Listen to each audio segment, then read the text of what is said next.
গোটা পশ্চিমবঙ্গের মধ্যে আজকে আমি আপনাদেরকে এমন একটা জায়গা দেখাবো যে জায়গাটি কিন্তু সেই ৩৩ বছর থেকে একই রকমভাবে পড়ে রয়েছে।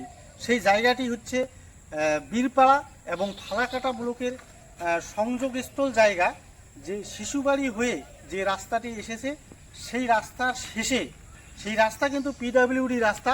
এই যে সামনে বোর্ড রাখা আছে, এই বোর্ড এই রাস্তাটি কিন্তু প্রধানমন্ত্রী গ্রামীণ সড়ক যোজনা, মানে এই ব্রিজ থেকে, এই লক্ষ্মীতলা ব্রিজ থেকে এখানে শেষ রাস্তাটি প্রধানমন্ত্রী গ্রামীণ সড়ক যোজনা। তারপরেই কিন্তু রয়েছে মুজবাই।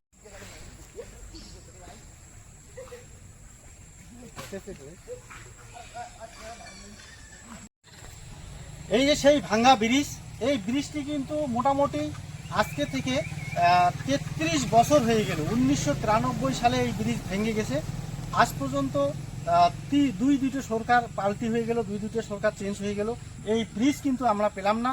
অথচ জায়গায়, অনেক জায়গায় আমরা দেখেছি 2 কিলোমিটার 5 কিলোমিটার অনেক বড় বড় ব্রিজ হয়েছে, কিন্তু আমাদের এই মুজনাই নদীর ব্রিজ মোটামুটি 200 মিটার হবে।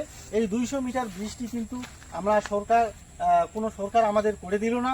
যাই হোক, এবার নতুন সরকার, আমরা আশা রাখবো ডবল ইঞ্জিনের সরকার আমাদের এই ব্রিজটি করে দেয়।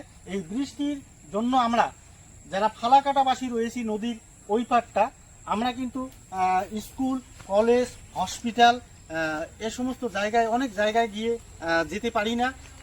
যেতে হলে আমাদের কিন্তু রাঙ্গালি বাজনার দিক দিয়ে ঘুরে যেতে হয়।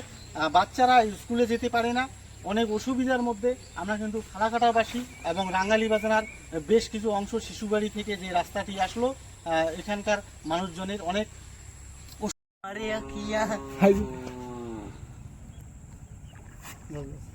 বর্তমানে আমরা কিন্তু পুরো বর্ষার সিজন এই নৌকার মাধ্যমে যাতায়াত করি। যারা সাধারণ মানুষ পায়ে হেঁটে চলে এবং সাইকেল নিয়ে চলে, তাদের জন্য এই নৌকায় যাতায়াত করে।